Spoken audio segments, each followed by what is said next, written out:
போட்டி எங்களுக்கும் திராவிட முன்னேற்ற கழகத்திற்கும் என்று. காரணம் என்ன? மொழியை வளர்க்கிறேன், சாலைக்கு சென்று பிச்சை எடுக்க கூட தயாராக இருக்கிறேன் என்று சொன்னார் காமராஜர். அந்த காமராஜருடைய வழியிலே அப்படி யாருக்காக? வருங்கால முதலமைச்சர் அண்ணன் விஜய் அவர்களுக்காக வந்தவர்கள்.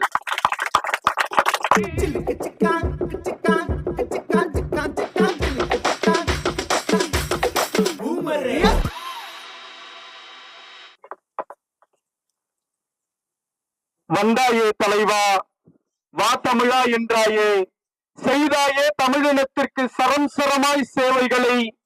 உன்னை மறப்போமா? உன்னை பாடாமல் இருப்போமா? என்னுடைய அன்னை தமிழையும் அண்ணன் விஜயையும் வணங்கி தொடங்குகிறேன், அவையை வணங்கி மகிழ்கிறேன். இது ஒரு வரலாற்று சிறப்புமிக்க நிகழ்ச்சி. காரணம், இந்த இடத்திலே கூடியிருக்கிற மக்கள் பணத்தை கொண்டு வந்தவர்கள் அல்ல, தன்னுடைய மனத்தை கொண்டு வந்தவர்கள். யாருக்காக? வருங்கால முதலமைச்சர் அண்ணன் விஜய் அவர்களுக்காக வந்தவர்கள். நாங்கள் எடுத்து சுமக்கிற சித்தாந்தம் எப்படிப்பட்டது? மானம் தடுப்பாரை, அறிவை கெடுப்பாரை, அடியோடு பெயர்த்தெடுத்த கடப்பாரை யாரிங்கு மறப்பார் தந்தை பெரியாரை என்று சொல்லத்தக்க வகையிலே பெரியாரை சுமந்து இயங்குகிறோம். அது மட்டுமா? காமராஜர் அவர்கள் ஒரு இடத்துல அவர் போயிட்டு இருக்காரு, ஆடு மேய்ச்சிட்டு இருக்கா ஒரு மாணவன்.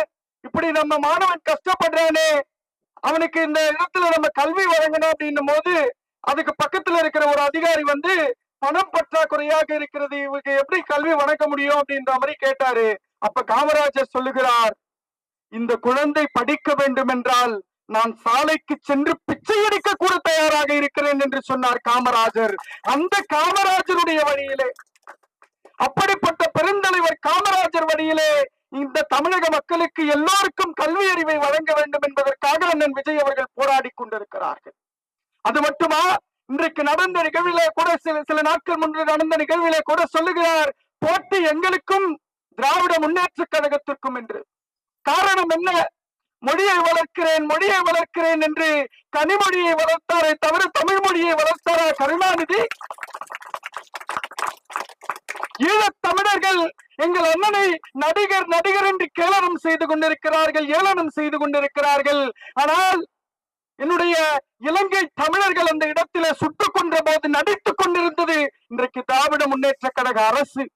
ஆனா அண்ணன் அப்படி அல்ல. இன்றைக்கு இருக்கக்கூடிய தமிழினத்திற்கு விடுதலை உண்டாக வேண்டும், இன்றைக்கு இருக்கக்கூடிய தமிழினம் உய்ய வேண்டும் என்கிற உயரிய நோக்கிலே அவர் சென்று கொண்டிருக்கிறார். இன்னைக்கு இருக்கக்கூடிய தாய்மார்களுக்கு பெரிய பாதுகாப்பு இருக்கா? சில நாட்களுக்கு முன்பு கூட சைனா எடுத்துட்டு போனாங்க.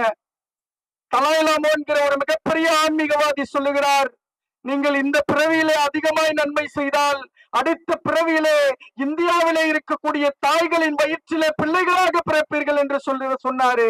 ஆனா இன்னைக்கு இருக்கக்கூடிய தாய்மார்களுடைய ஒரு தங்க நகைக்கு கூட உத்தரவாதம் இல்லை, அப்படி புடுங்கிட்டு போறாங்க.